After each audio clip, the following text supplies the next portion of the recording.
باللہ من الشیطان الرجیم بسم اللہ الرحمن الرحیم السلام علیکم ورحمۃ اللہ وبرکاتہ۔ سامعین حضرات، میں نصر الدین خان آج آپ کے سامنے ایک نیا موضوع لے کر حاضر خدمت ہوں۔ ہمارا آج کا موضوع ہے ایک سوسائٹی کی ترقی اور اصلاح کیسے ہو۔ سامعین حضرات، موجودہ دور ترقی پسندی کا دور ہے۔ انٹرنیٹ کے اس زمانے میں وہی قوم، وہی سوسائٹی اپنی پہچان قائم رکھ سکتی ہے جو زمانے کے اتار چڑھاؤ کا سامنا کر سکے۔ کسی بھی کمیونٹی کی ترقی میں تعلیمی، مالی، سیاسی، مذہبی اور سوشل فیکٹر اہم رول ادا کرتے ہیں۔ مسلم کمیونٹی کے ریفرنس میں بھی یہی بات پوری اترتی ہے۔ سامعین حضرات، اسلام میں صاحب حیثیت پر زکوٰۃ فرض کی گئی تاکہ ہماری مالی پچھڑاپن کی جو حالات ہے وہ درست ہو جائے۔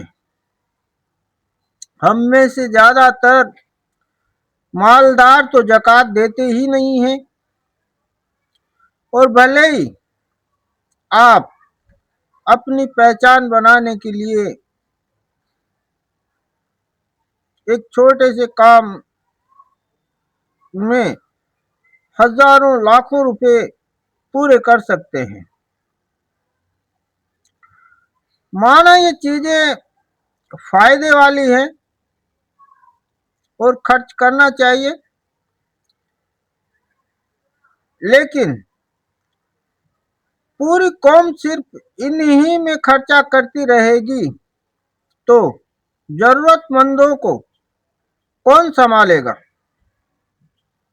اور آج کل یہ چیزیں صرف حیثیت بتانے کے لیے یا رواج کا پالن کرنے کے لیے ہوتی ہے۔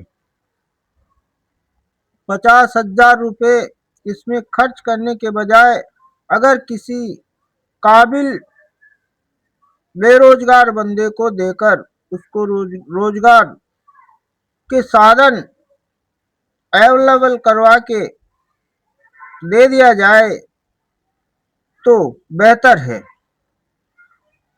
آج کل ہم لوگوں میں یہ بڑا غلط رواج چل نکلا ہے کہ ہم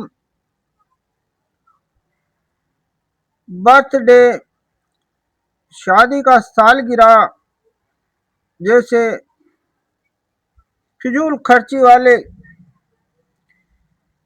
کاموں میں زیادہ خرچ کر رہے ہیں، زیادہ ان کی طرف دھیان دے رہے ہیں۔ یہ ہونا چاہیے، لیکن اتنا خرچ نہ کرے کہ جس سے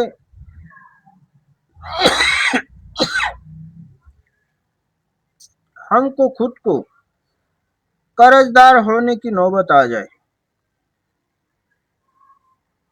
سامعین حضرات، ایسے فضول خرچیوں کو دور کر کے جو بچت ہوتی ہے اس رقم کو کسی قابل بندے کو جو بے روزگار ہے اس کو دے کر اس کی مدد کی جائے، یا اپنے بال بچوں کو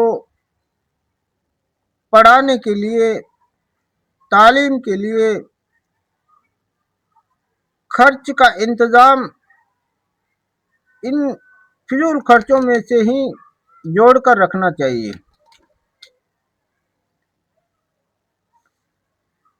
لہذا اگر کئی لوگ مل کر زکوٰۃ اکٹھی کر لیتے ہیں اور اس کو جو روزانہ کی ضرورت ہے ان کاموں کے اندر خرچ کر دیتے ہیں. بھائی مسجد میں نہیں لگتا جو پیسہ وہ مدرسوں میں لگا کے مدرسے کے کام پورے کر دیتے ہیں. تو اس جگہ اس کا الگ فنڈ ہونا چاہیے. اور روزانہ کے کاموں میں ہم خرچ کر دیتے ہیں. لہذا اگر کئی لوگ مل کر زکوٰۃ اکٹھی کر کے جسے دے کسی کام کے لیے دے، ورنہ رمضان میں زکوٰۃ لینے والوں کا جو سیلاب آتا ہے اس کا کبھی علاج نہیں ہوگا. اور اسلام کے نام پر ہم بھکاریوں کو، فقیروں کی ایسی بھیڑ بڑھاتے رہیں گے جس نے بھی مانگنا ہی پیشہ بنا لیا ہے.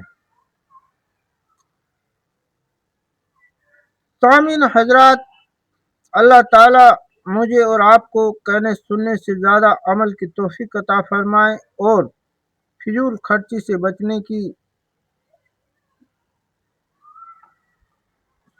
عقل سلیم عطا فرمائے اور اپنے بچوں کی تعلیم اور تربیت کے لیے پیسہ جمع رکھنے کے لیے ہمیں خوب ہدایت فرمائے. سبحان اللہ و بحمدہ، سبحان اللہ العظیم و بحمدہ، نستغفر اللہ. السلام علیکم ورحمۃ اللہ وبرکاتہ. خدا حافظ.